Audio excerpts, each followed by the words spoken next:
敢问皇上，您这话是什么意思？就是你理解的那个意思。朕先前在院外就想与你说这件事，只是被太后打断了。如今朕便将没说完的话说个完整。不是，谁知道这个皇帝如此无惧无畏啊？他竟然真的敢说。这皇帝若是摊牌了，那灵昭怎么办？若是捍卫自己男人的尊严，保护自己的妻子不被皇帝夺取，那灵昭就势必要和皇帝闹翻。他一个臣子和皇帝闹翻了，会是什么样的下场？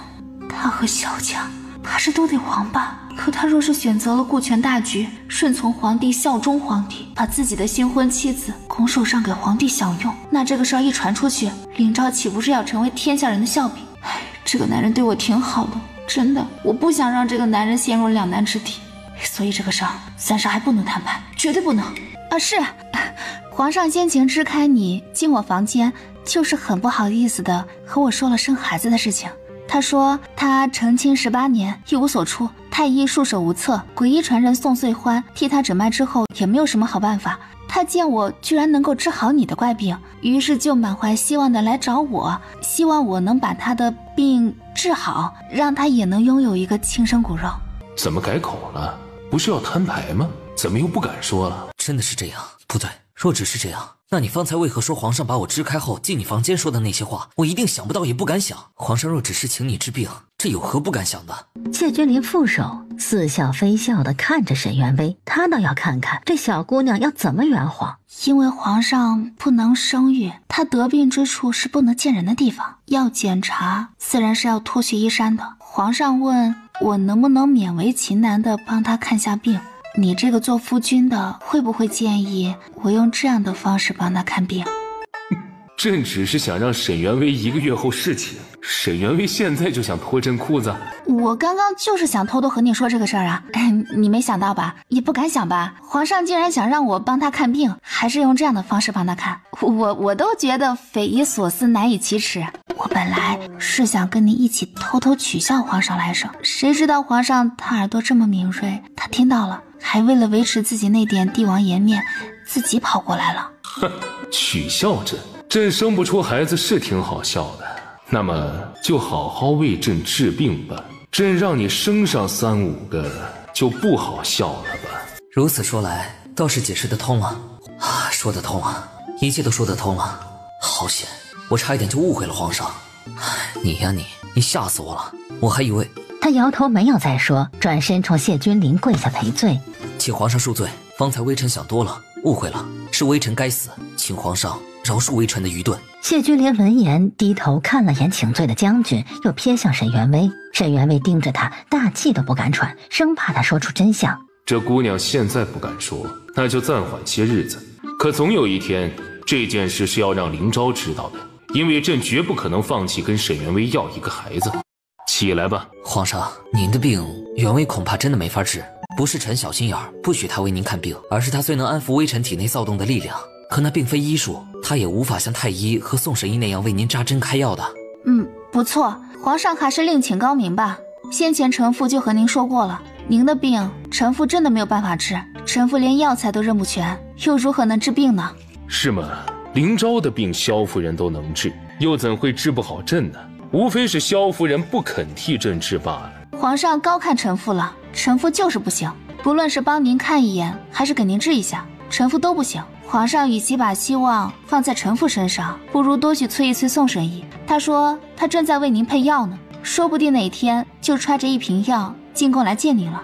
元微说的不错，皇上您还不相信宋神医的医术吗？这满京城多少绝症都被他治愈了，皇上的病还能比那些绝症更难吗？皇上，您一定要把希望放在宋神医的身上。他若是帮您治好了病，您何止拥有一个孩子啊？您有3宫6院72嫔妃，他们都能给您生几10个孩子呢。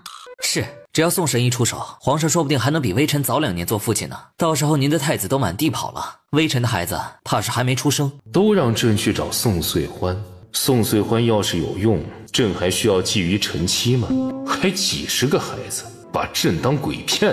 这姑娘能为朕生，都不肯生一个给朕，朕还去指望什么几10个？灵昭说朕能比灵昭先做父亲，可灵昭的孩子8成已经在沈元微肚子里了呀，朕怎么会比灵昭先做父亲呢？不会的，朕不会比你先做父亲。朕想要的孩子还遥遥无期，而你的孩子现在恐怕已经来了。皇上，微臣暂时也不会有孩子。他话音刚落，沈元威就伸手在他背后掐了一把，生怕他下一句就是元威喝了避子汤。狗皇帝要是听了这话，还不得乐得一蹦3丈高啊！等等，这两人是不是没打算太早要孩子，喝了避子汤？若是这样，朕的孩子就有希望了。灵昭为何这样说？你为何暂时不会有孩子呀？皇上如此激动，不会是以为我也和他一样不能生吧？皇上以为我跟他同病相怜才这么高兴吗？如果我没有孩子能让皇上心里好受些，那我成全了皇上又能如何呢？回皇上，因为臣和元威。皇上，灵昭呢？他只是怕您知道我们很快就会有孩子，会刺激到你，才撒了这个善意的谎言，说我们暂时不会有孩子。谢君临深邃的眼瞳望着他老实的大将军，静默几息后，他黑眸里跳跃着明亮的光，他唇角一点点上翘，愉悦地笑出声来。他了然看了眼欲盖弥彰的沈元威，转身往龙岸那边走去，心情格外舒畅。是吗？很好，灵昭忠心可嘉，朕博古架上的宝贝，灵昭你任选一个拿走吧。完了，这个皇帝猜到了，他猜到我喝了避子汤，猜到我肚子里根本就没有孩子，所以才会开心成这样。接下来这个狗皇帝会怎么对我？先前还顾忌着我肚子里的孩子，现在呢？现在这个狗皇帝会做什么？元威，你怎么了？脸色怎么这么难看？元威，我不喜欢被人欺骗，即便是为了保护我，我也不想被人蒙在鼓里，你知道吗？倘若告诉了你，会让你陷入两难之境，会让你觉得知道真相还不如被蒙在鼓里，你也要知道吗？我可以面对艰险，是刀山是火海，我可以决定自己去不去闯，但我不能被人欺骗，我不能连自己做主的权利都没有。那我告诉你了，我本来是想瞒着你，不想让你陷入两难的。我怕你今后会无法心无旁骛地效忠你的君主，我怕你今后会无法面对自己。但是你不想被欺骗，那我就不瞒着你了。好，我是想至死效忠君主，可若君主不值得自己效忠了，我还被蒙在鼓里愚蠢的效忠，那不是更可怜吗？我得确定这个君主还值不值得自己效忠。皇上发现了我的特殊了，他知道我能为他生下子嗣，让他后继有人了。我就知道皇上愿意这般赏赐我，必然是已经确定了元威能给其更重要的东西。当时我是不想承认的，可他说我最好是说实话，我说是不承认，逼急了他就把我困在宫里几个月，我能不能怀上他的孩子，他一试便知。萧灵昭手指甲死死掐住掌心，沈元威是他的妻子，皇上这样威胁他的妻子，有没有考虑过他会怎么想？皇上虽然逼我了，但也没有太过。他说他希望我和你和离，他说他有的是办法对付你和我，比如可以抓了你，用你的性命来逼我就范，再比如说将你支走，然后对我用强。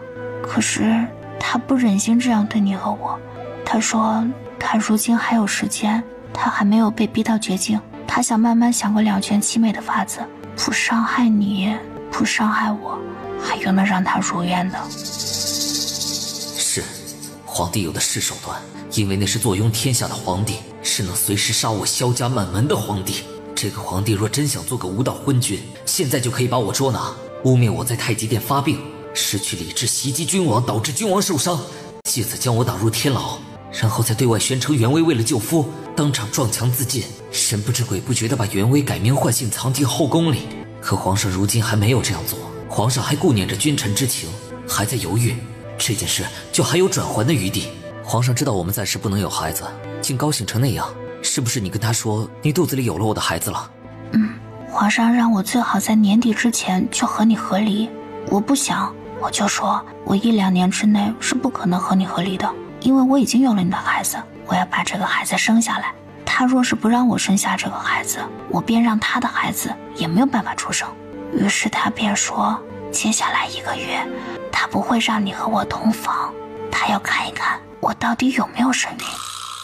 难怪皇上忽然决定把我留在太极殿里，不让我私自去见元威，原来是因为怕元威怀孕。如此说来，皇上说他身边有刺客是假的，他需要我贴身保护也是假的，他只是想把你留在宫里，对吗？沈元威没应声，这是明摆着的答案，不需要他点头摇头。我现在要怎么做？得先问问袁薇的选择。如果袁薇当真是与我相识好几年，并且两情相悦的姑娘，我可以霸道地要求袁薇对我从一而终，为我守身如玉。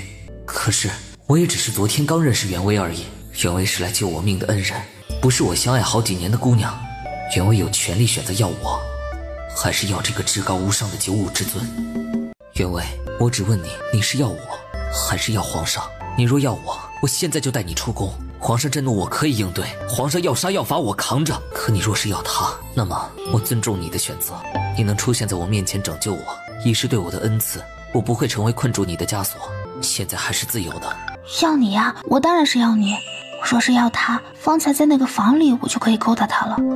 我何须和他说我肚子里已经有了你的骨肉呢？萧凌昭听到这个答案，眼眸里凝聚出了笑意。他以为他比不过皇上的，他其实很怕袁薇选择了皇上，放弃他。他是皇上，是天下之主，他长得好看，又是个平定了战乱的英雄。他如今还没有子嗣，只要你为他生下太子，今后你就是太后，你的孩子就是这江山之主。你不心动吗？心动啊，荣华富贵谁不喜欢？至高无上的权力谁不想要？谁不想做那个人上人？又有谁甘愿战战兢兢的人家做小伏低啊？我喜欢他的权利，或许28岁、38岁的我会为了权利毫不犹豫地选择他，可如今18岁的我想要的没有这么多，也没有这么杂，我只想要一个和我般配的男人，我只想要一个干干净净的能够让我敞开了去喜欢的人。而你就是那个让我如今只想好好去喜欢的人。你这句话是在告诉我，或许10年后你会变心，会想要更高的权力地位，但此时此刻你心里只有我一个。你这话既是在给我吃定心丸，又是在为你以后的变心做铺垫准备，是这样吗？是，我不知道我有没有那么坚贞，我也不知道我能不能坚持30-50年只去爱一个人，我不知道漫长的时光会不会磨灭我们的感情，让我厌烦了你。我不光对自己没信心，我对你也是一样的。我不知道你对我的喜欢到底能够持续多久，我不知道10年之后你会不会嫌我老了丑了，也看腻了，会不会被那些比我年轻貌美更新鲜有活力的小姑娘吸引，你会不会觉得沈园薇睡久了也不过如此，哪里比得上外面的女人妩媚更合你的心意呢？即便你身染怪病，即便我是你唯一的解药，那又怎么样？当你正在厌烦我的时候，你再如何需要我，也不会影响你偷偷爱别的女人。所以我们只能保证当下是爱着的，以后嘛，我们保证不了10年后、20年之后也是不是这样。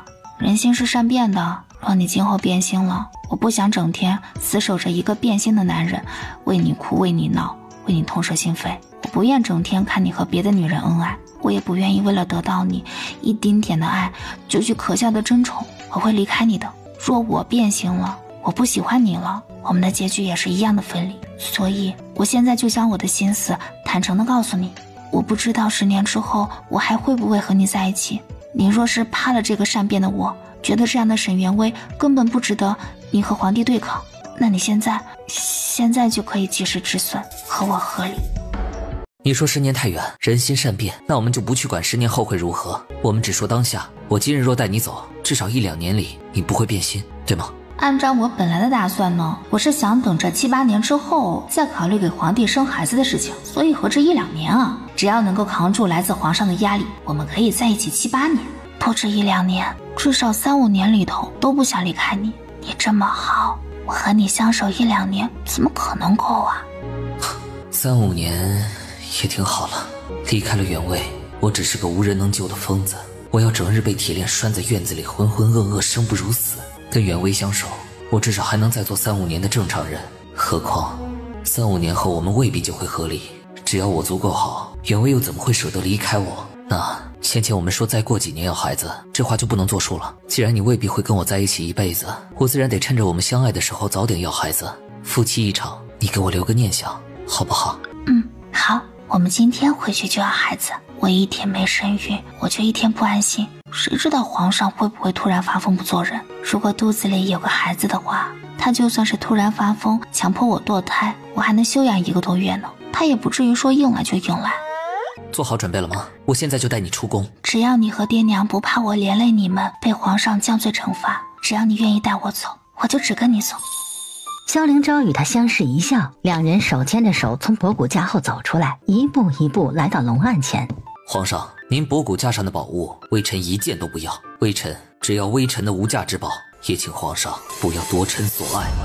谢君临看着自己手指轻轻一颤，一句请皇上不要夺臣所爱，将他那龌龊阴暗不能见人的思想全都摆在了烈日下灼晒。你知道了？是。皇上对微臣的厚爱让微臣十分不解，于是微臣再次询问了袁微。袁微与臣夫妻同心，他先前的隐瞒只是想保护臣，不让臣陷入两难之境。见臣执意要知道真相，他不忍让臣被蒙在鼓里，便将一切都告诉了微臣。你们先起来说话。臣怕自己等会儿的言语会对皇上有所不敬，臣还是跪着才敢直抒胸臆。你先起来，这是我和皇上之间的事，和你没关系，你不用跪着。你这是为了我，怎么会和我没有关系呢？谢君临沉默，看着果然恩爱的小两口，心底说不上来的滋味。朕觊觎你妻子，朕承认，即便这心思龌龊见不得人，可朕并不想将你蒙在鼓里。朕今日先后2次都想要跟你说清楚的。萧凌昭不否认，皇上的确有2次跟他开过口，一次被太后打断，一次被袁微打断。萧凌昭俯首磕头，抬眸直勾勾盯着谢君临，态度冷硬。微臣感谢皇上愿意顾及君臣之意，愿意跟微臣说清楚。可是皇上，即便您说清楚了又如何？沈元微是微臣的妻子，臣不可能因为您一句坦诚就感恩戴德将妻子拱手相让，臣不会让，也不能让。谢君临能感受到萧凌昭克制的怒气，若不是怀着一颗真心，萧凌昭这会儿怕是想挥拳头揍死他吧。谢君临苦笑一声，他站起身来，走到萧凌昭和沈元微的面前。凌昭啊，朕不知道你此刻是怎么看待朕这个皇帝的，可朕要告诉你，朕不是个色令智昏的人。若只是色和欲，是不足以让朕觊觎臣妻的。朕觊觎的并不是你妻子的美貌，也不是你妻子的身子。朕会动心，是因为天底下只有你的妻子能让朕后继有人。朕只是想要一个孩子呀。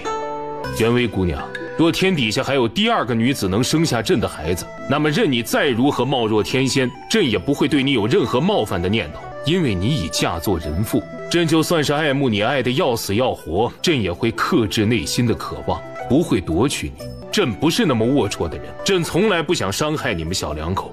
是老天爷，是他要这样捉弄朕，是他让朕绝嗣无子，又偏偏要让朕知道，朕最倚重的臣子萧凌昭的新婚妻子，竟然能生下朕的亲骨肉。你们可知道朕这些年的处境？朕这18年里纳了那么多宫妃，却没有生下一个子嗣。朕的江山要落入旁人之手，朕没有孩子能为朕送终，朕早已身临绝境。如今老天爷竟然为绝境之中的朕指了一条明路，朕竟然可以有孩子，朕的江山，朕的家业可以不用交给外人，你们叫朕如何能不动心呢？皇上的苦不是我造成的，我为什么要将我的妻子拱手相送？我为什么要牺牲我的幸福来换取皇上的圆满呢？皇上已经坐拥了天下，已经远胜于天下苦难之人了，皇上还不够圆满吗？皇上，微臣也希望您能有个孩子，微臣希望您能百子千孙，大雍朝绵延万代，永世长存。可是这个孩子为什么偏偏要微臣的妻子来生呢？微臣也是8尺男儿，微臣怎么能让自己同床共枕的妻子去给别的男人生孩子？微臣的忠心不是用到这种事上面的。朕知道你不愿意，你舍不得，可朕也别无他法呀。皇上有办法，皇上可以耐心等宋神医为您治病，您多等2年或许就有法子了。实在没法子，皇上您也可以过继宗室的孩子。臣知道皇上不愿意过继宗室的孩子，因为要将自己的江山送给别人的孩子，皇上您舍不得。那皇上觉得让臣将心爱的妻子送给外人，臣又如何能舍得？您爱您的江山，您舍不得送给外人，臣的爱人，臣就必须忍痛割爱了吗？您有舍不得的权利，臣就不配了。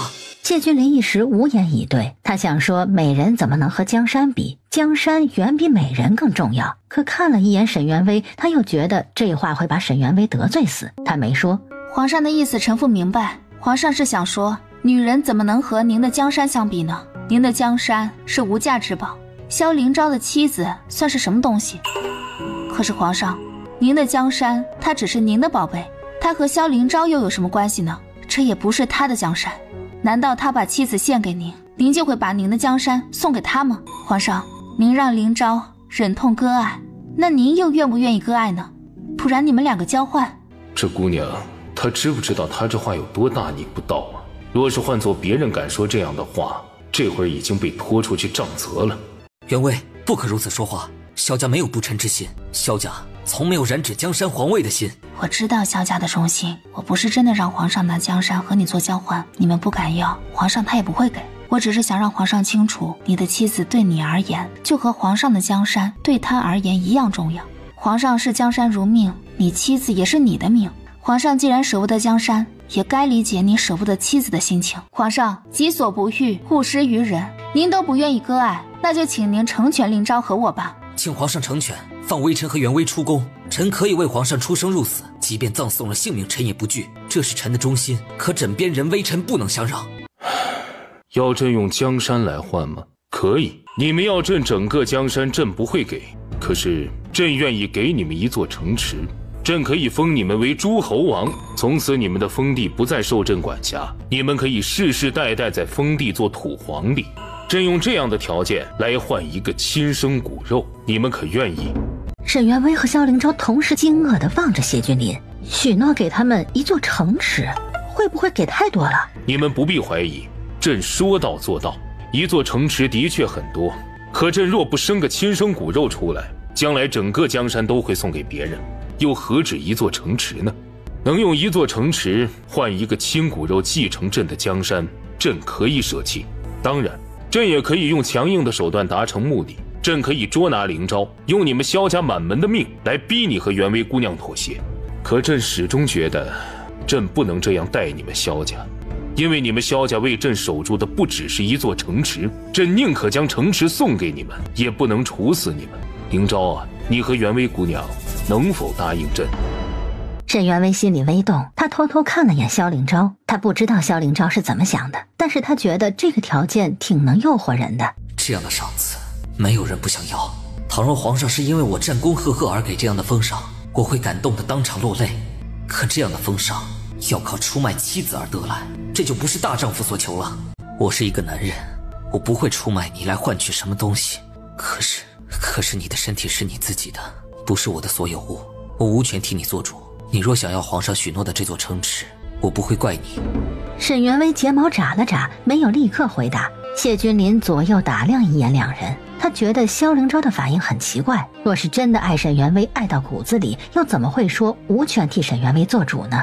朕想听你们一句实话，你们俩到底相识多久了？萧灵昭脊背微僵，他不愿意告诉皇上，他跟沈元威昨日才相识。我和灵昭相识几年了，相爱也有几年了。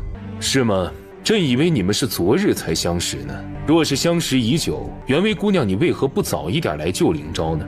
灵昭，你来说，你比她老实，她满嘴瞎话，没一句老实的。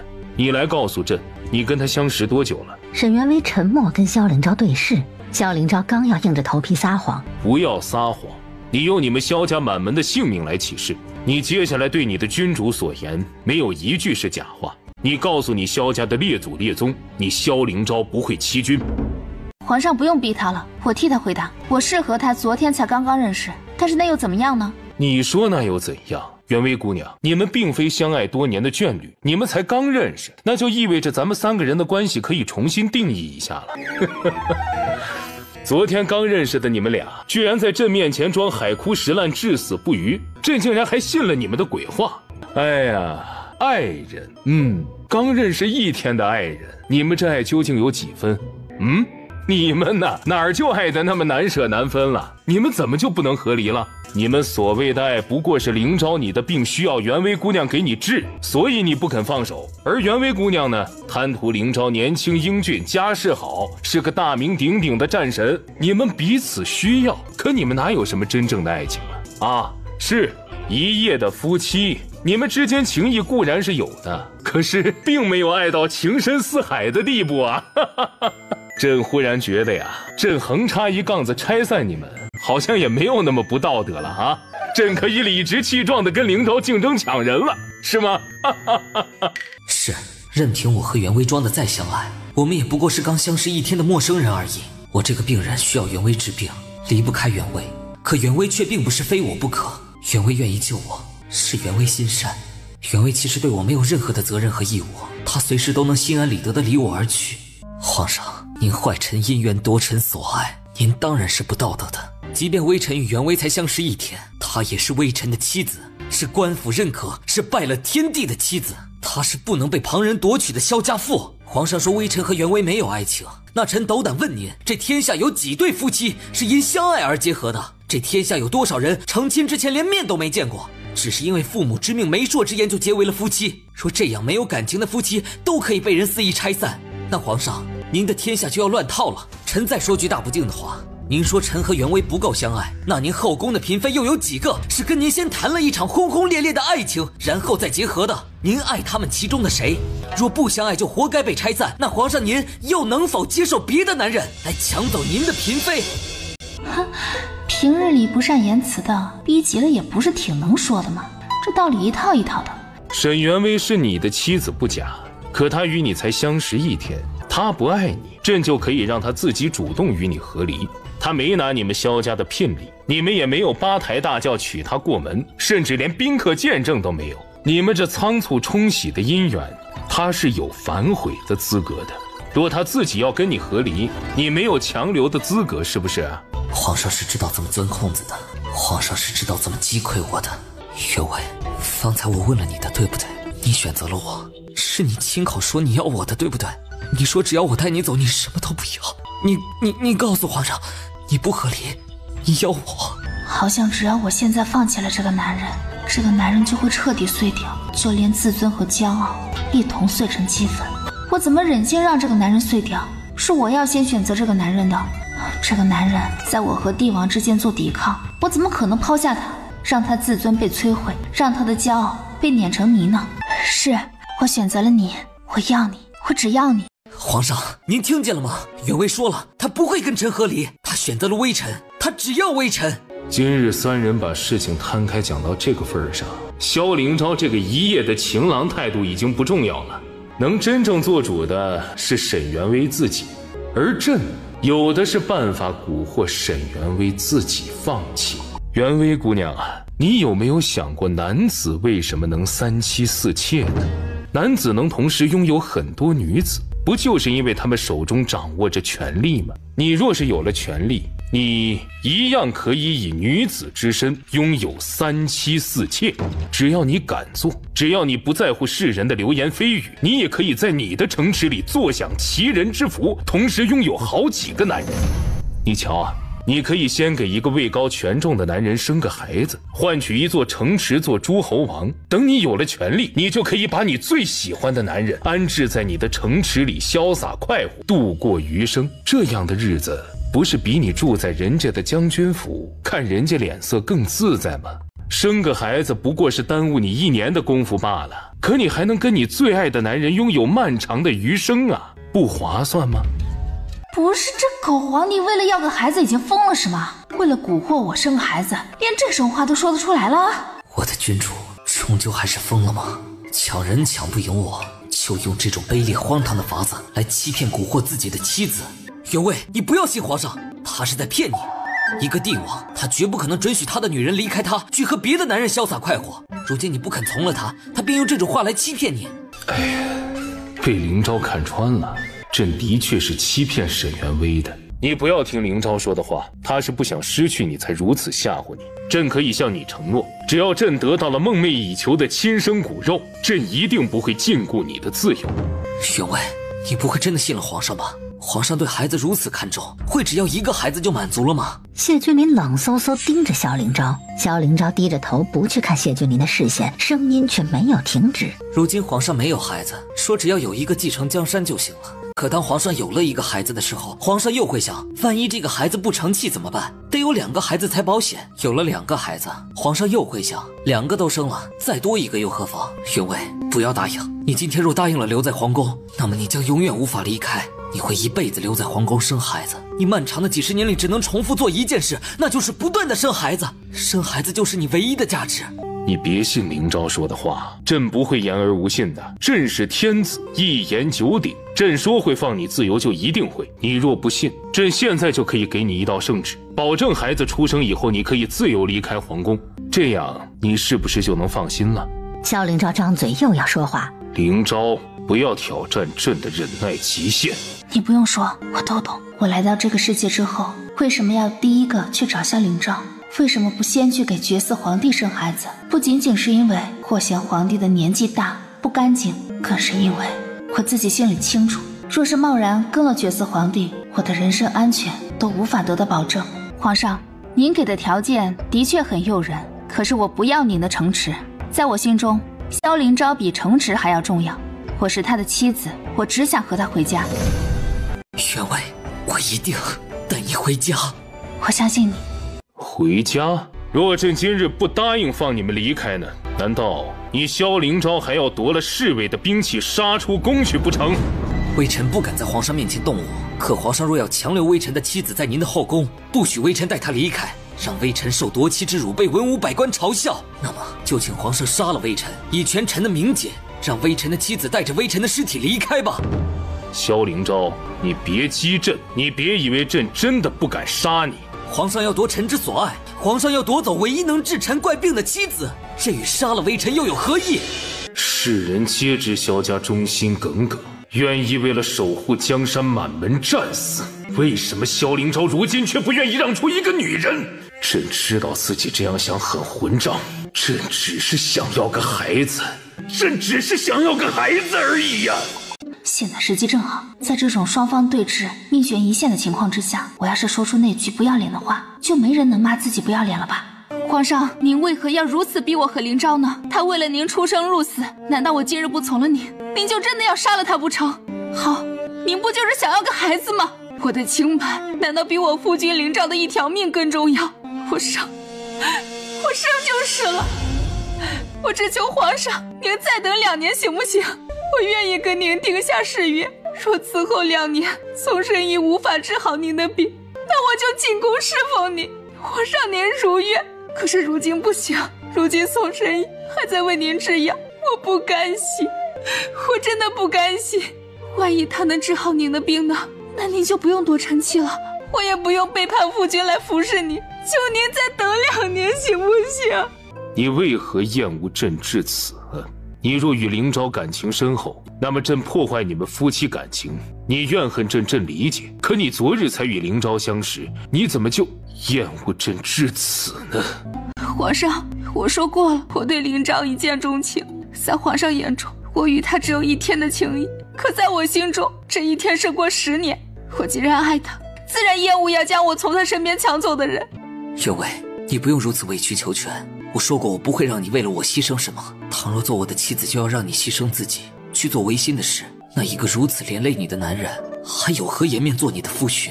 我相信我们的皇上是个明主，皇上不会因为这件事就要我的脑袋，就要萧家满门的性命。你看，他都不回答你的话，他又怎么可能会不对你下手呢？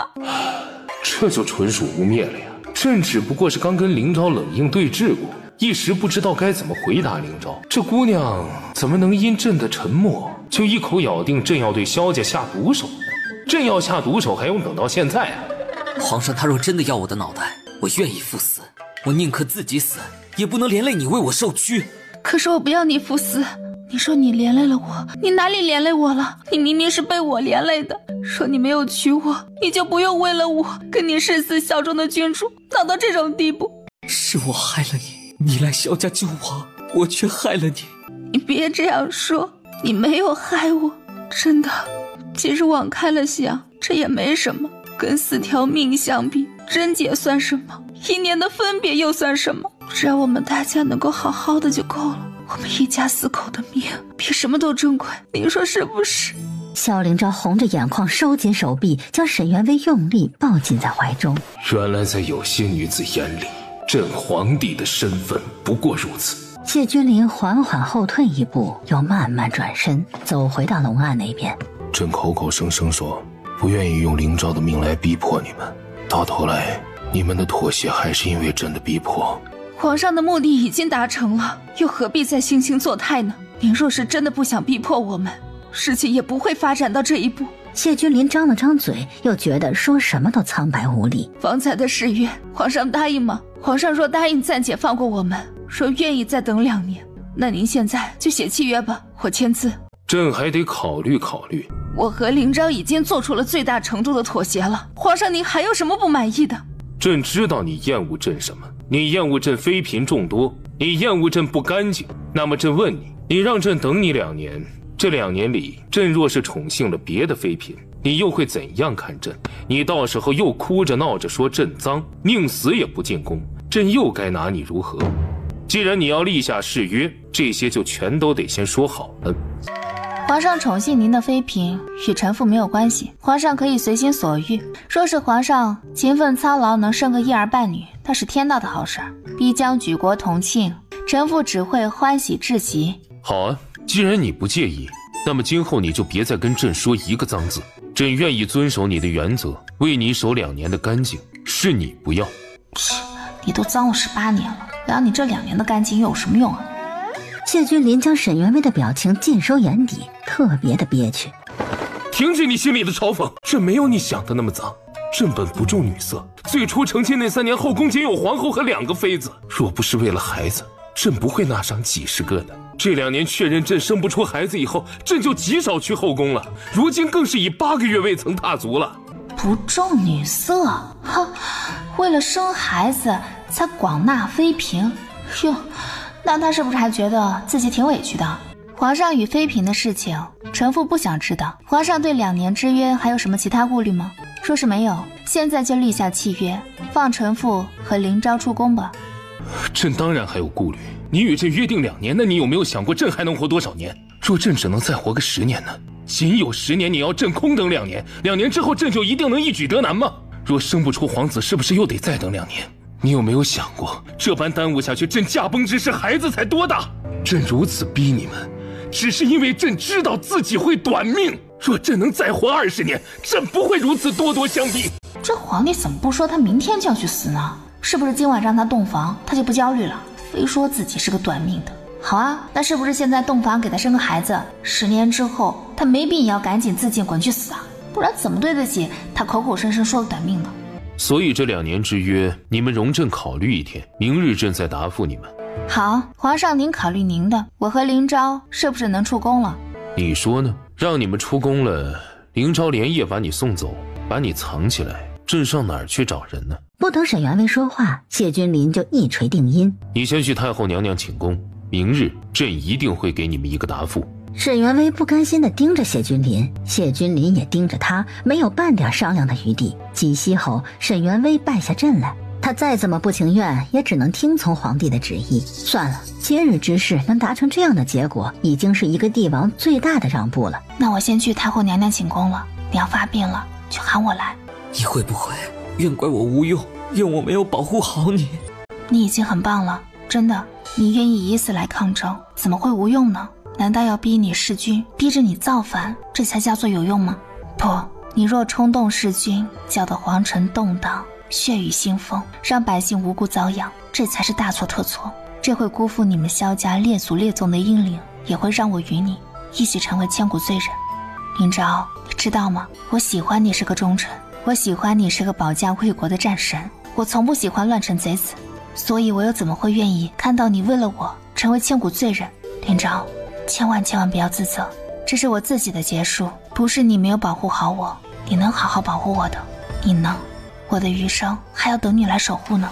龙案后，谢君临看着沈园微如此温柔明理地安抚萧灵昭，他格外羡慕萧灵昭。看着明艳屹立的沈园微，他心中也有一颗小种子在悄悄发芽。沈园微安抚好了萧灵昭，转身离开太极殿。他在小太监的陪同下往太后寝宫走去。走着走着，他收起了方才的悲伤表情。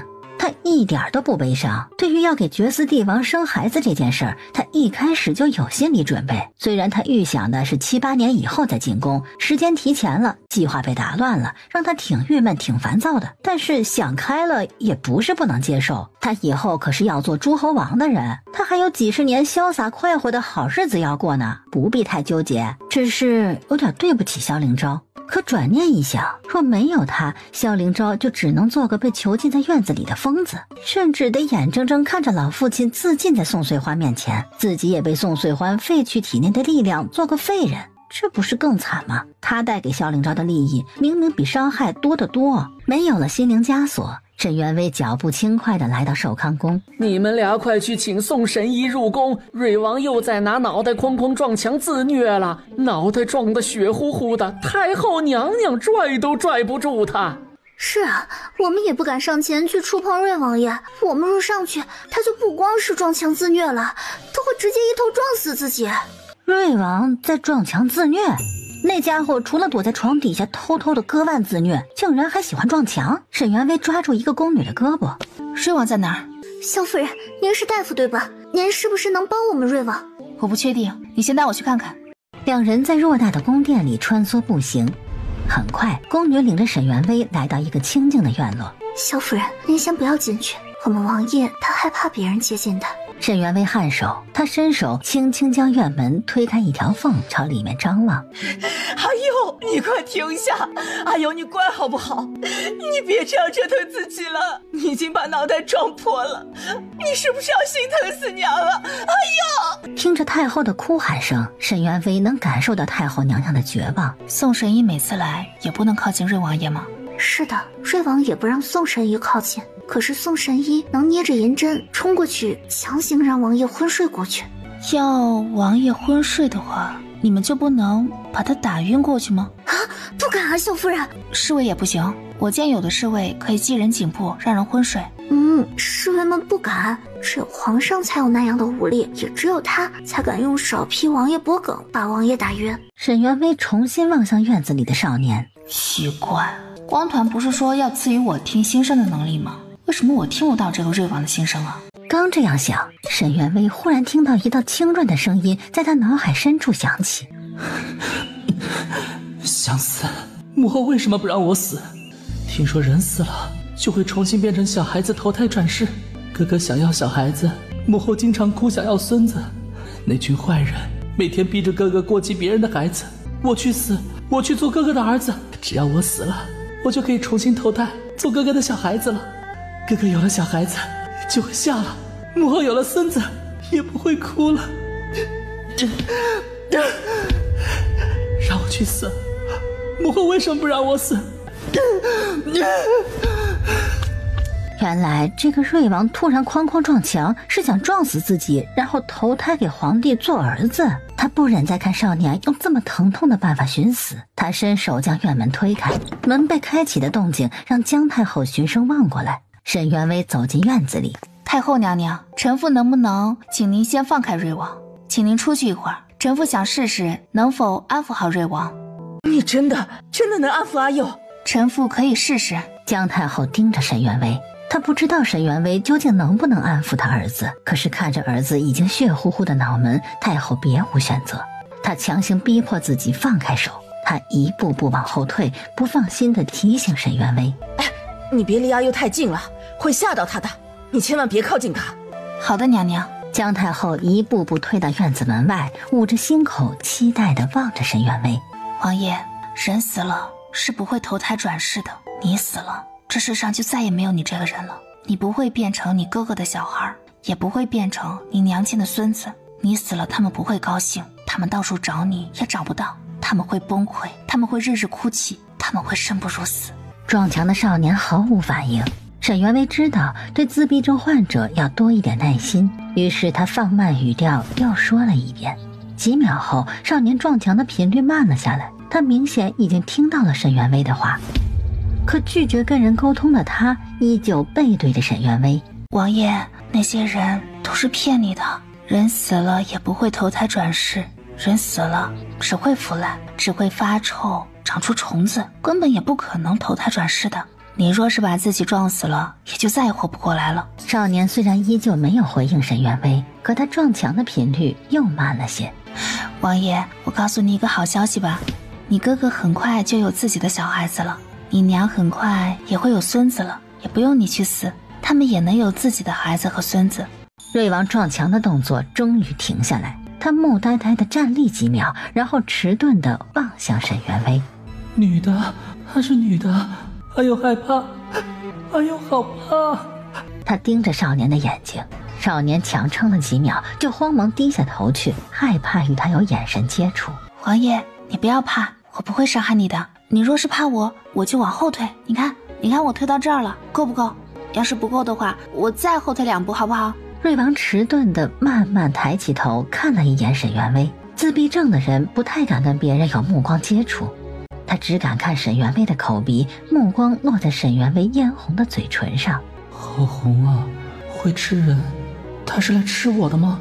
沈园薇听到这心声愣住了。会吃人？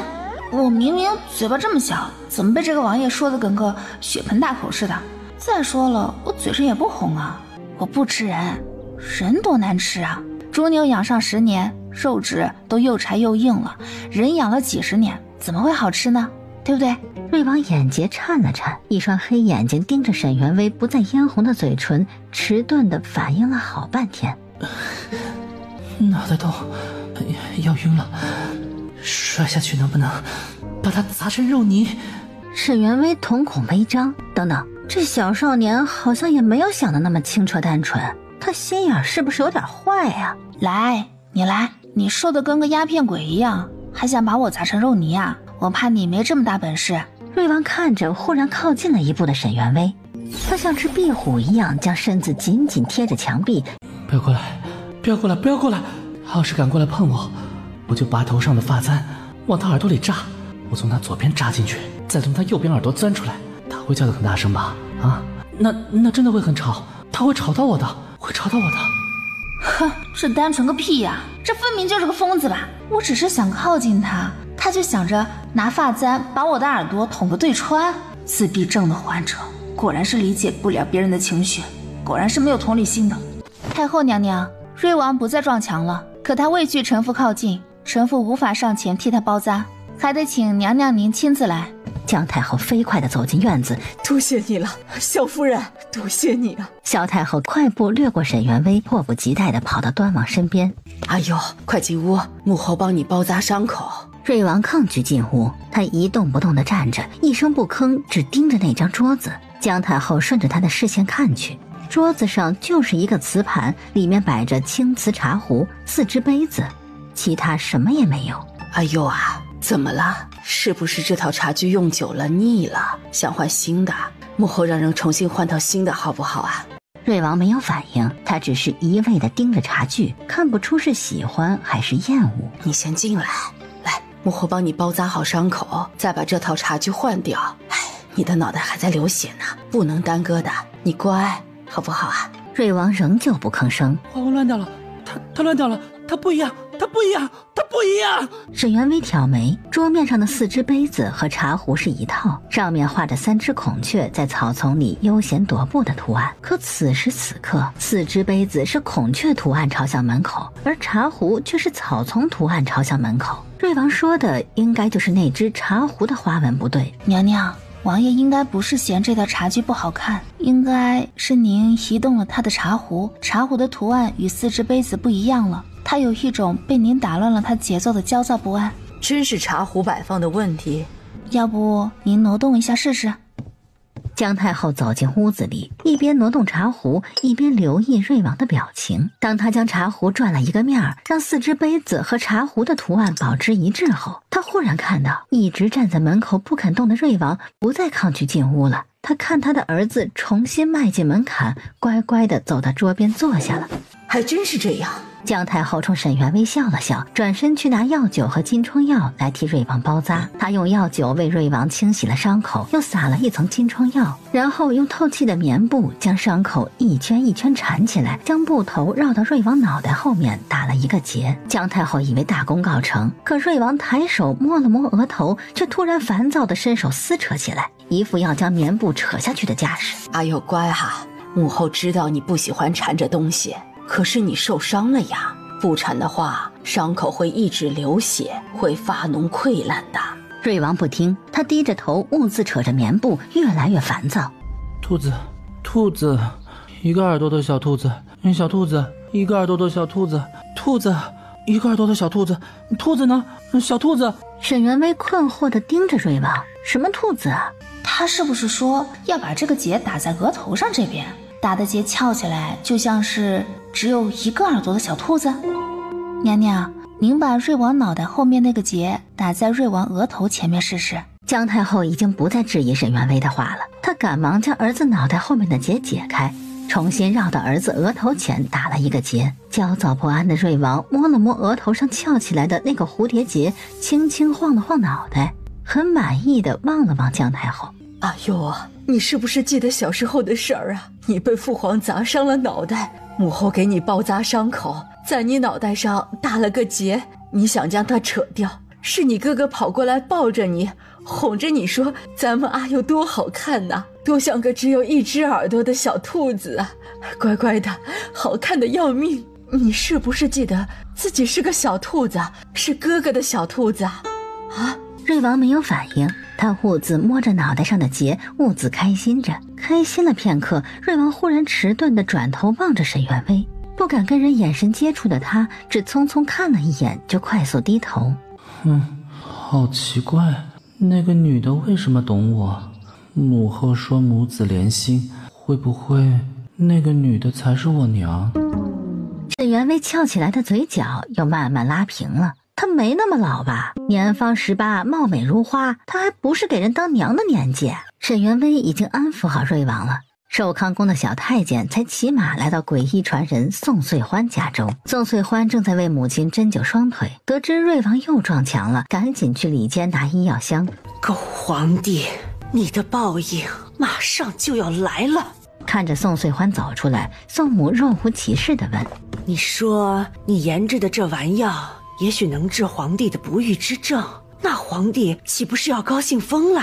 宋穗欢拿起小茶几上的桃木药盒，娘，这颗药丸我是按照医书上的方子配的，能让男子补肾填精。可是这种补肾填精的药，太医院的大夫也为皇上研制过，听说皇上前些年服用了几个月，并未见疗效。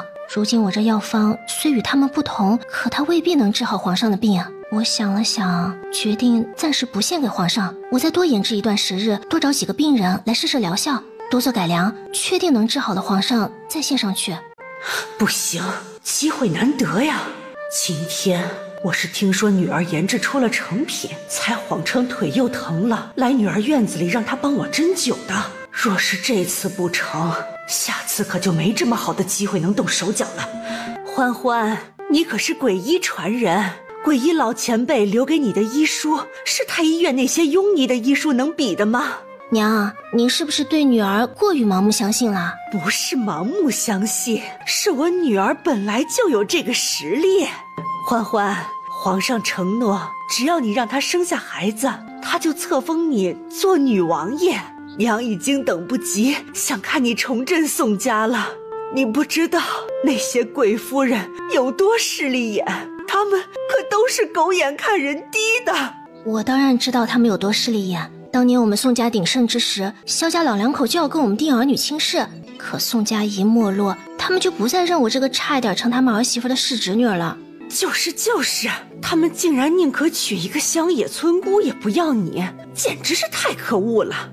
尤其是那个萧灵昭，她小时候跟你玩得多好呀，一口一个欢欢妹妹，现在嫌你是罪臣之女，她竟然对你爱答不理的，还将你置于那么难堪的境地。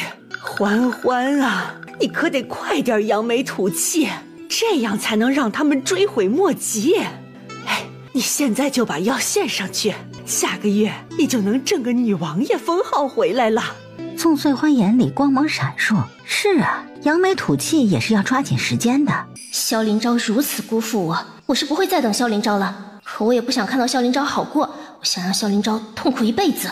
行，那我等会儿就献给皇上，就算这药丸子没有疗效，也吃不坏它，无妨的。可万一我们走运，这药丸子有了效果呢？那我们宋家很快就能翻身了。好，那娘就等着宫中传来好消息了。宋穗欢抱了抱母亲，背着药箱走出院子，跟着外面的小太监离开。宋母摩挲着袖子里装砒霜的小瓷瓶，眼里满是畅快。我等着皇帝中毒濒死的好消息传来。只要皇帝一倒下，我就算是为宋家惨死的儿郎们报仇雪恨了，也是为我自己报仇雪恨了。就是连累了女儿。瑞王的伤口止了血，包扎好了，姜太后悬着的心也放下来了。她见瑞王摸着脑袋上的小兔子耳朵，安安静静待着，轻手轻脚走出房间，来到沈元妃面前。萧夫人，你为何能知晓阿佑心中所想？哀家陪伴他多少年都不清楚，你为何如此清楚啊？沈元妃眼睫微颤，她尚未回答。母后啊，朕匆忙赶来，想打晕阿佑，谁知刚踏入您寝宫，就听闻萧夫人只跟阿佑说了几句悄悄话，就安抚好阿佑了。这可是真的？沈元妃和姜太后同时看向门口，身穿黑色龙袍、气宇轩昂的俊美帝王逆光而来。这姑娘到底是什么来历？能治萧灵昭的怪病，能给朕生孩子，还能安抚恐女自闭的阿佑。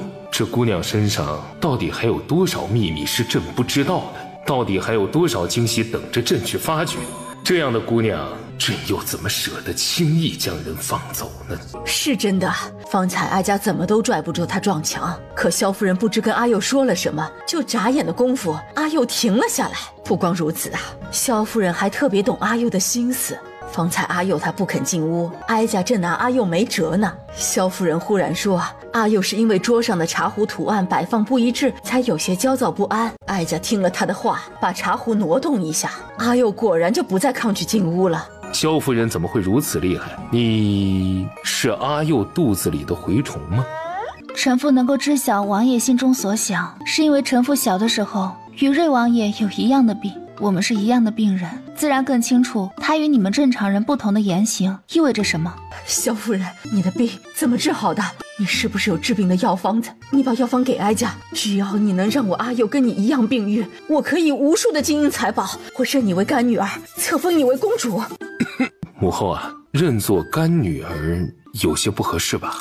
姜太后立刻领会了，她一高兴都忘了谢君临对萧夫人有意了。那就赏赐其他的封号，只要萧夫人你能让我的阿佑病愈，你要什么哀家都可以给你。娘娘，臣妇手中并无药方，臣妇的病也不是吃药治好的。那是怎么好的？是受了刺激。臣妇的养母去世，臣妇受了刺激跑出家门，又从山崖滚落下来，伤了脑子，恍恍惚惚几天之后就慢慢变得清醒了。姜太后眼里期待的光芒暗淡下去。我就知道，只要我撒这样的谎，太后娘娘肯定不会去尝试，我的谎言就不会被人揭穿了。母后您别失落，虽然咱们还是无法治愈阿佑，可如今有萧夫人替咱们解释阿佑的举止，咱们照顾起阿佑来就方便多了，这也是好事一桩，您说是不是？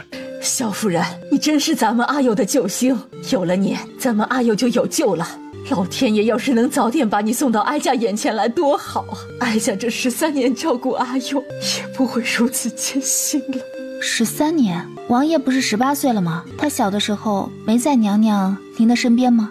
说来话长啊。若是朕早一点将阿佑接回来，也许阿佑就不会是这个样子了。萧夫人，哀家有个不情之请，你能不能放肆！瑞王都撞墙了，你们还拦着我做事，快让我进去救瑞王！太后娘娘说过，我来救治瑞王无需你们通传，我可以自由出入。姜太后的话被打断，她老人家不悦的皱眉看向院子外面。娘娘，您方才有什么吩咐？臣妇定当尽力去做。哀家本来是想请萧夫人去陪陪阿佑，帮阿佑问问他的病到底是自身的缘故，还是被先皇和贵妃虐待所致。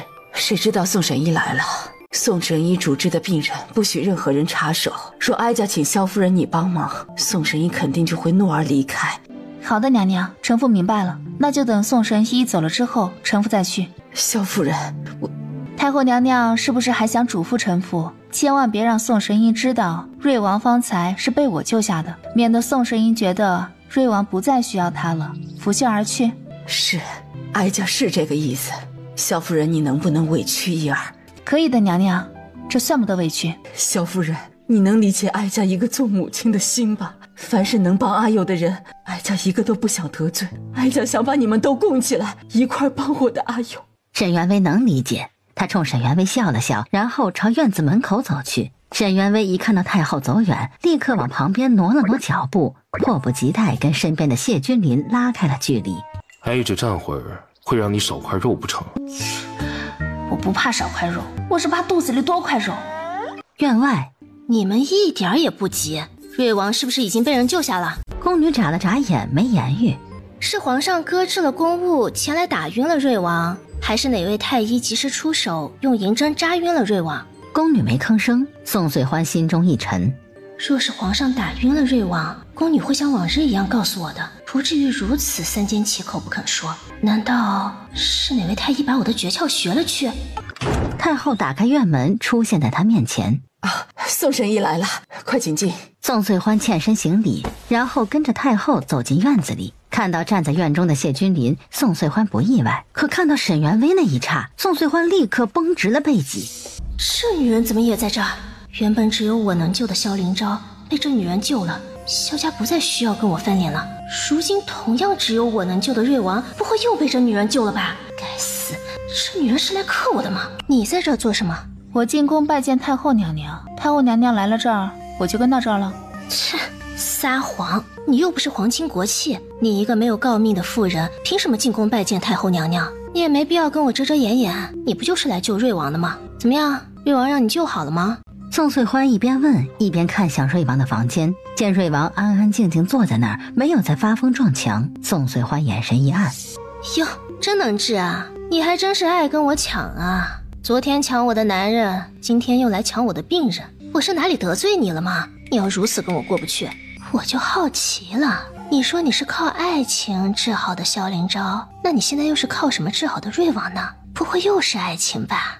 那你的爱情可真多啊！给完了萧灵昭又能给瑞王，你这么能爱，你怎么不去跟皇上爱一场？若是爱完了你能为皇上生个儿子，那你今后可就是太后了。这不比你勾搭萧灵昭和瑞王好多了吗？爱跟你抢？谁爱跟你抢了？灵昭病了一整年，你回京也有2个月吧？在我出现之前，你明明有2个月的时间可以救灵昭，你救了吗你？你自己不肯救他，还不许别人来救是吧？说我抢你的男人，这话更是搞笑。你对别人的男人占有欲不要这么强行不行？你有本事去把灵昭喊过来问一问，他承不承认是你男人啊？沈元薇，你不要跟我吵，我会告状的。你要是再敢羞辱我，我就把你骂我的这些话转述给皇上和太后娘娘听。你别得意，你能抢走萧灵昭，你能抢走瑞王，可皇上不能生育的病你绝对治不了，他的病终究还是只有我能治。萧夫人，宋神医，你们俩在说什么悄悄话呀？宋神医啊，方才阿佑撞脑袋，把脑袋撞得血乎乎的，你快来看看阿佑的脑子有没有撞坏吧。太后娘娘，萧夫人不是能治瑞王的病吗？民女是最不爱抢别人功劳的，既然萧夫人她有能力救瑞王，那就请萧夫人继续为瑞王殿下治病吧，民女不想与他争。宋神医误会了，方才阿佑是被我打晕的，萧夫人并没有插手，是吧，萧夫人？是，我只是个看客，我没有宋神医你这么高明的医术，我怎么救得了你的瑞王殿下呢？宋神医，你别在这里和我置气了，还是快去看看瑞王殿下吧。我想宋神医应该不会恃宠生骄，非要太后娘娘和皇上亲自来求你过去吧。宋穗欢被沈元薇的阴阳怪气气得心口发堵。宋神医怎么还不去啊？你不会也要像逼我公公那样，逼皇上来你面前下跪自尽才肯出手吧？这贱人不过是方才阴阳怪气了几句，这贱人为何如此咄咄逼人？是非要置我于死地吗？姑娘是个好姑娘，就是不该有这么一张伶俐的嘴。哼，先前对得朕难受，现在又开始对宋神医。萧夫人呐，你就别吓唬宋神医了，朕相信宋神医绝不会如此不敬。宋神医啊，你跟母后去看看阿佑，看看他的脑子是否受到了震荡，再给他把脉看看要不要更换新的方子。有了皇帝打圆场，他恨恨地看了眼沈元薇，他跟着太后进屋给瑞王看病。皇帝溜溜达达走到沈元薇面前，他刚站定，沈元薇就准备往旁边挪。你挪，你再挪，你这么避之不及，信不信朕恼了伸手把你捆怀里，让你无路可逃啊？沈元薇抬头看着这狗皇帝，不敢挪了。是不是在骂狗皇帝？沈元薇一惊，难道他骂出声来了？你还真在如此骂朕啊？皇上莫要冤枉臣妇，臣妇年方28，还没到活够的年纪呢，哪里敢如此唾骂皇上自寻死路呢？萧夫人敢做不敢当是吧？你在心里骂一骂，朕也无法治你的罪，怎么骂了还不敢承认呢？皇上，你这个算不算是欲加之罪，何患无辞啊？方才宋神医是不是羞辱你了？没有，皇上听错了，我与宋神医相谈甚欢。别撒谎，朕听到了零星术语，宋神医好像在讥讽你，说你别得意，你能抢走萧灵昭，能抢走瑞王，可皇帝的不育之症你绝对治不了，这天底下终究还是只有他能治皇帝的病。谢君临黑眸里光华流转，想孩子想疯了的他不会错过任何机会。元薇姑娘，你就不愤怒吗？宋神医这般小看你，这般欺辱你，你就不想争口气？咱们别要那2年之约，只要你现在跟朕好，过几个月你就能诞下朕的皇子。如今宋神医有多趾高气扬，有多盛气凌人，到时候他就会有多自卑惭愧。他在你面前再也无法抬起头，他会灰溜溜地跪在你脚底下，给你和小皇子请安。元薇姑娘，他仗着医术高明，如此不把你放在眼里，如此欺负你，你就不想翻身压他一头，就不想一辈子踩在他头上？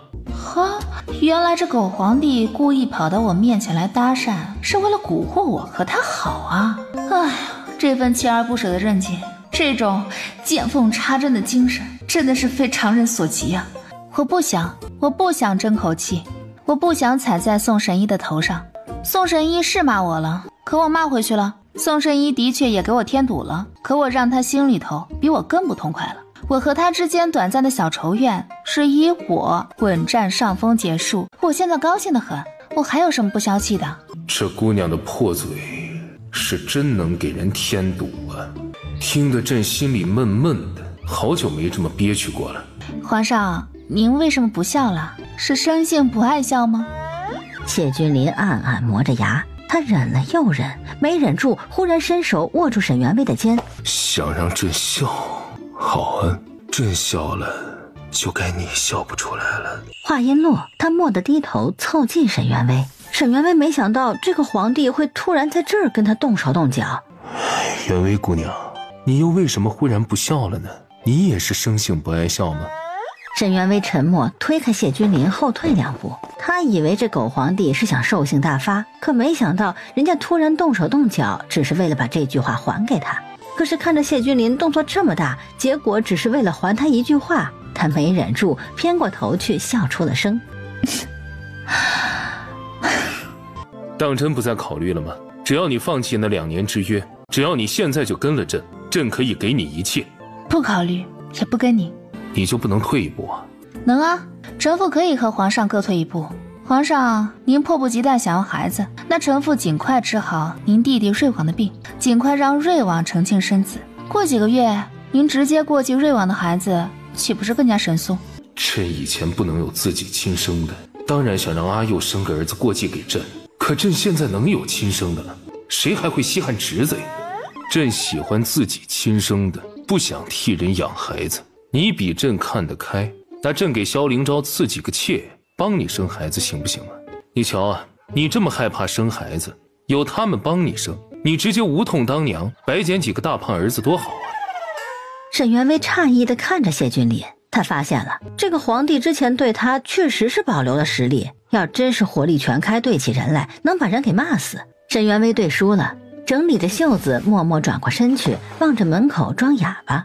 房间里，太后娘娘轻轻抱住瑞王的脑袋，将人按在怀中。宋穗欢就趁机给瑞王把脉看病。他把脉完毕，就听到院子里传来了谢君临的嗓音，好像说了生孩子几个字眼。该死，沈元薇不会也能治皇帝的不孕之症吧？皇上这是在求沈元薇治病？不行，我绝不能让沈元薇抢先。娘娘，瑞王殿下身子无大碍，他身子比之前好些了。民女等会儿重新给他开个方子。姜太后松了口气。这时，她怀中的瑞王听到陌生女子的声音，开始挣扎起来。姜太后紧紧抱着瑞王，急忙用眼神催促宋穗欢快出去。宋穗欢用最快的速度背着医药箱走出房间，熟练地将门关上。宋穗欢转身看向院子，他盯着沈元薇的背影，眼中划过一抹冷意，一步步来到谢君临身后。皇上，民女已经研制出了一丸药，或许能治您的不孕之症。谢君灵是老天爷说的绝嗣皇帝，按照道理来说的话，也只有老天爷赐予的好运体质才能让这个绝嗣之人生育孩子。现在宋穗欢居然说自己研制出了能够治谢君灵的药丸子，这药真的有效吗？宋神医此话当真？皇上，您看，这是民女通过改良古方研制出的药丸，有补肾填精的功效。补肾填精的药，以往太医为朕开过不少，这每种药都吃了几个月，几年下来全都不见疗效。是，民女之前跟太医们沟通过，也知道他们开了哪些药方。不过民女的药方子是鬼医老前辈留下的，与太医们见过的药方截然不同。谢君临把玩着盒子，并没有迫不及待去拿里面的药丸。这药可让其他病人试过了？尚未找人试过。不曾试验过，你就敢贸然拿来让朕吃？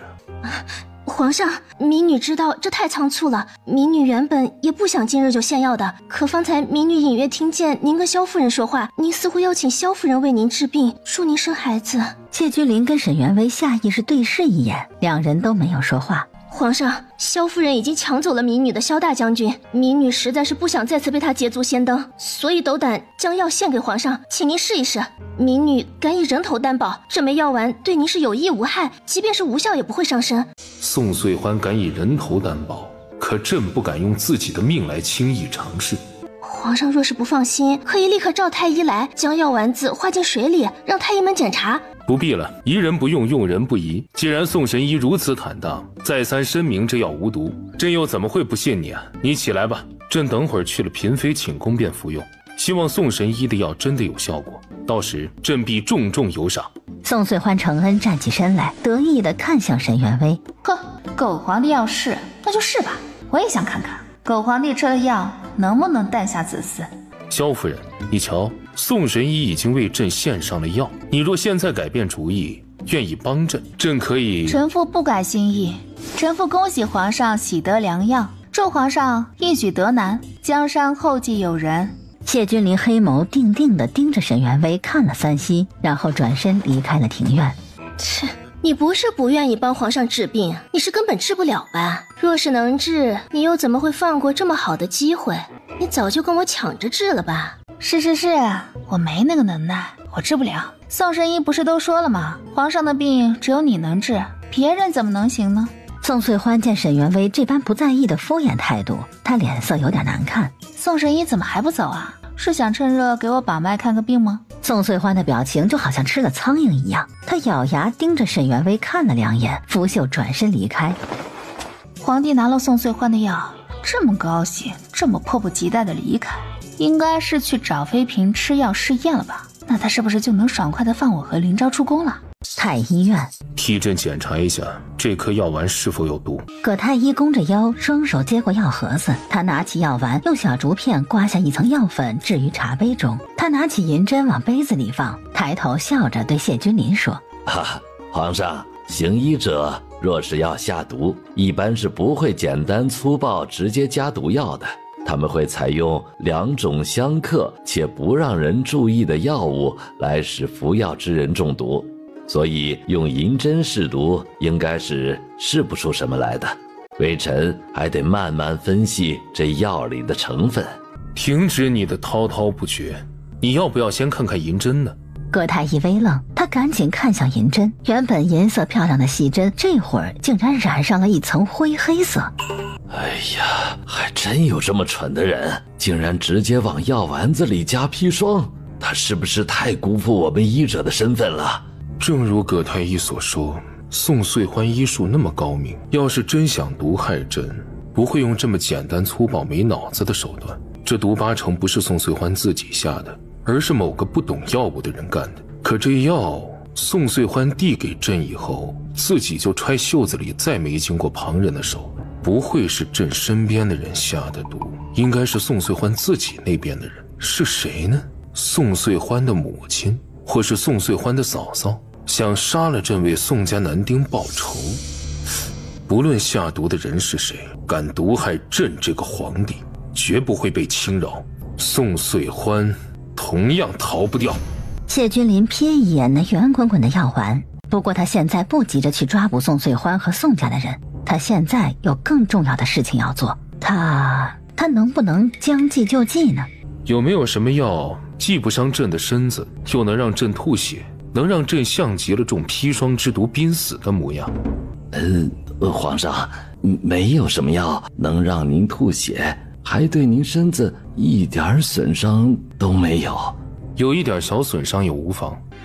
皇上，其实您也不必真的服药，只需要在嘴里含一个用鱼泡制成的血包，到时候您咬破鱼泡，假装中毒，把血水吐出来就行了。朕又不是为了欺骗一时，朕要多欺骗一些日子，直到沈元威怀上身孕，所以含血包肯定是不行的。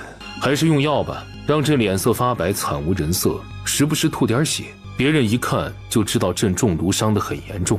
可事实上，这药并不会要了朕的命，休养个1年2年就能复原，这种药能配吗？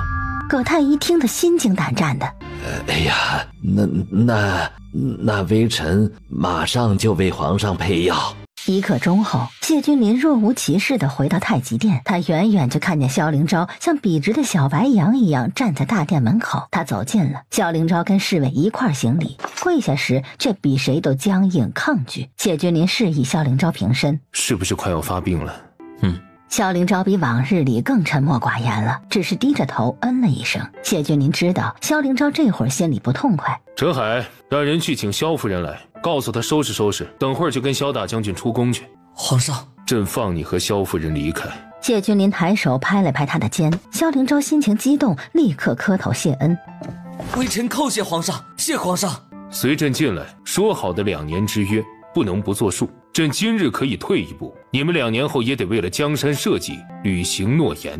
萧灵昭脸上的笑僵住了，原来皇上答应放他们出宫，并不是彻底放过了他们。他迈着沉重的步子跨进门槛，一步一步艰难走到龙案前面。谢君临看了眼萧灵昭压制着心头的不忍，低头书写了2份契约，一份萧灵昭和沈元威揣着，一份他自己揣着。这种情形下，君臣俩谁都没有心思谈笑，他们没人说话，安安静静地待着，直到沈元威跟在陈海的身后走进大殿里。皇上，萧夫人来了。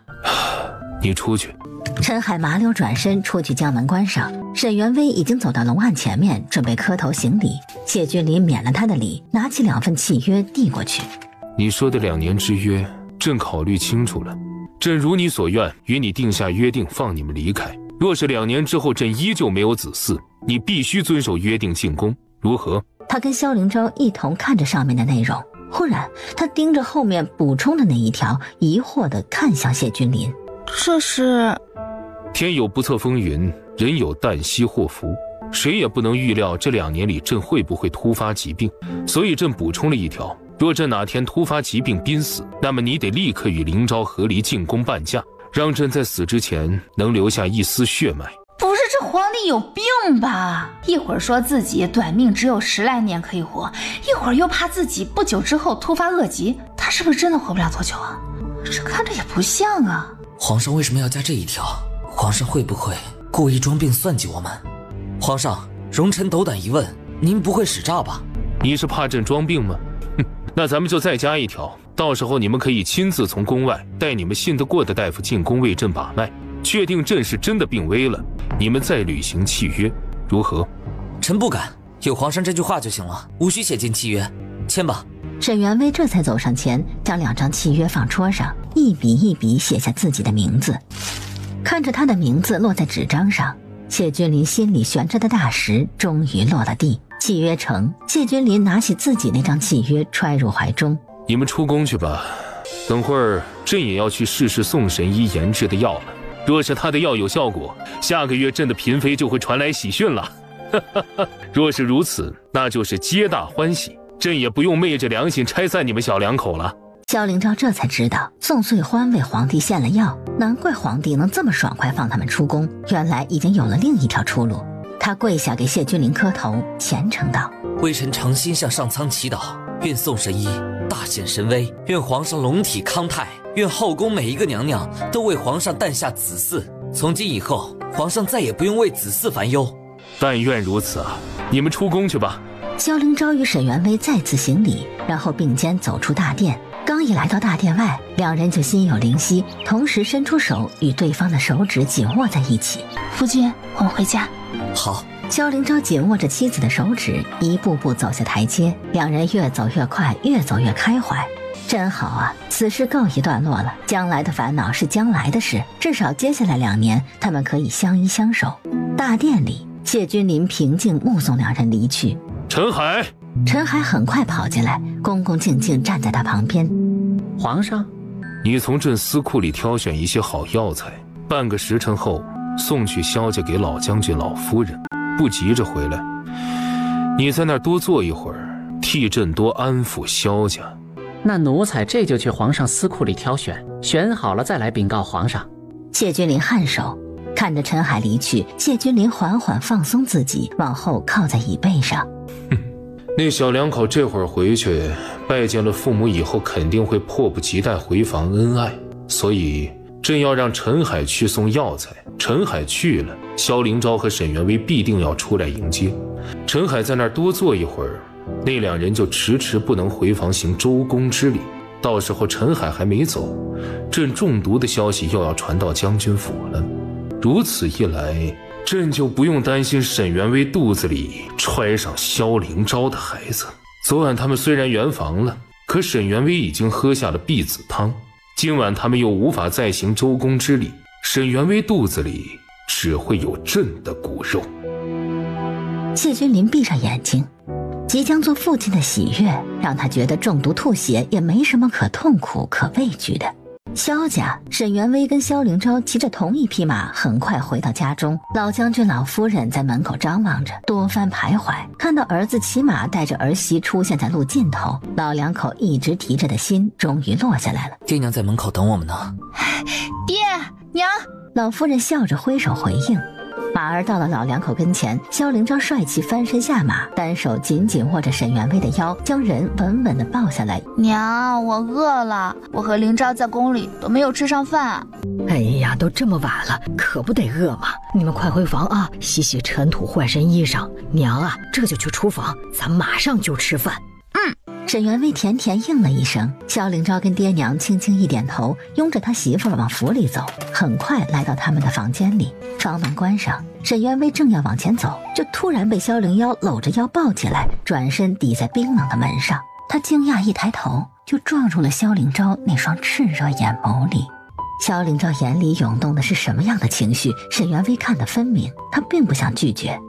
这会儿不行吧？咱们还得换衣服去吃饭呢，爹娘还等着呢。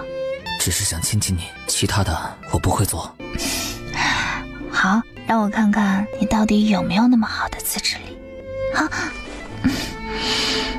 沈元威话音未落，萧凌昭就低头吻下，将他的余音淹没在唇齿间。沈元威如今很喜欢他的夫君，他也很喜欢跟他的夫君亲近。他微仰着头，一点点回应，然后看着这个沉着冷静的将军在他面前失去自制力。一阵天旋地转，他被萧凌昭掐着腰放在小榻上。我就说嘛，你不可能只是亲亲而已。对自己的妻子没有抵抗力，是不是很正常？他低头放任自己继续沉迷，衣衫慢慢散落了一地。两人气氛正好时，有人砰砰砰地拍响他们的房门。将军，皇上身边的陈海公公带着药材来咱们府上了，老将军让您出门迎一迎。侍卫萧云的嗓音让萧凌昭不得不停了下来。他低着头看着差一点像青笋一样被他将外壳剥个干净的沈元威，眼里是浓得化不开的怨气。皇上他还真是阴魂不散。可不就是阴魂不散吗？像鬼一样如影随形的，都回到我自己家了。这狗皇帝居然还让陈海来送药材，坏我们的事儿。这狗皇帝是不是成亲的呀？将军，您听到了没有？皇上身边的陈海公公来了。知道了，这就来。萧云听到萧凌昭嗓音有些不对劲，反应过来后，他赶紧夹着尾巴转身跑了。完蛋了，他好像坏了将军的好事。我跟爹去陪陈公公就行了，你去找娘，去吃饭。沈元威点头，他最不愿意去陪客了，要尬聊，要吹捧，要假笑，哪有躲在后面自由自在吃饭更自在？沈元威脚步轻快来到饭厅，老夫人正让丫鬟们摆饭菜。儿媳妇儿啊，快来吃饭，让他们父子俩在前面陪客就行，你吃你的，别饿坏身子哦。娘，我们一起吃吧。您若是不吃，我不自在。老夫人已经吃过了，可儿媳妇这样撒娇要她陪着，她怎么能不应？陪着儿媳妇吃饭，她心里有事儿，可儿媳妇还饿着，她没着急问。她等儿媳妇吃了半碗饭，稍微垫了垫肚子，她才让丫鬟退下，小声询问：“儿媳妇儿啊，今天晌午呢，我去厨房转悠了一圈，听厨娘说呀，林昭好像早上让厨娘熬了一碗碧子汤啊。”娘，你别紧张，娘不是怪你的意思，娘是想跟你说啊，这碧子汤伤身，不能总喝，今儿喝了也就罢了，以后啊别再喝了。你要是不想怀上啊，有的是办法，我让嬷嬷呀给你送点东西过去，嬷嬷会教你怎么用的。这个呀不会伤身，就是麻烦了一些。沈元薇睁大眼睛，吃惊地望着她婆婆。我去，我这婆婆是不是太开明了？这是要送我古代版的避孕工具吗？我还没有见过呢，这样让我见识一下。娘，我今天和林昭在宫里有商量了一下，我们改变主意了。今后呢，我们不会再喝碧子汤，孩子的事情就顺其自然吧。若是迟迟怀不上，我们也不强求；若是很快就有了，我们就高高兴兴地生下来。真的吗？你们真改变主意啦？当然是真的啦！我公公婆婆对我这么好，我当然也得对您二老好呀。我不想让你们失望，你们想早点抱孙子，那咱们就抱。别的老人有孙子有孙女，我的公公婆婆也必须得有。老夫人惊喜的手指都哆嗦起来。哎呦喂，儿子儿媳改变主意，这就意味着她的孙儿孙女儿很快就要来了，这可是天大的喜讯呐！哎呦，哎呀，我这上辈子积了什么德呀，竟然能有一个这么好的儿媳妇儿。林昭能把你娶回家呀，我这就是过2年死了也值了呀。您不会死的，您和爹还要长命百岁，看着你们的孙儿长大呢。哎呀，好，我一定会长命百岁，我呀得看着我孙儿长大的。前面大厅里，萧凌昭就没这么安逸了，他还饿着肚子，又要陪着陈海公公尬聊，真是快要难为死他了。好不容易陈海公公站起来准备离开，这时候外面忽然有人急匆匆跑来，萧凌昭抬眸看去，赫然发现来的竟然是龙临卫。龙临卫这么匆忙赶来，难道是宫里出事了？皇上出事了，请陈公公火速回宫，请萧大将军火速前去捉拿宋家人。出什么事儿了？萧凌昭和老将军也惊得上前一步，紧盯着龙临卫。皇上在皇后寝宫里服用了宋穗欢献的药丸，竟然吐血昏迷了。葛太医说皇上吐的血里有砒霜剧毒，应该是宋穗欢在药丸里做了手脚，想要皇上的命。陈海吓得腿一软就摔在地上，完了，那可是会死人的砒霜剧毒啊！爹，此事不能耽误，若是放走了宋家余孽，你我担当不起。我这就领兵去宋家，您老人家去跟娘和袁维说一声。萧凌昭不敢耽误，跟老将军说了一声，就与龙临卫飞快离开。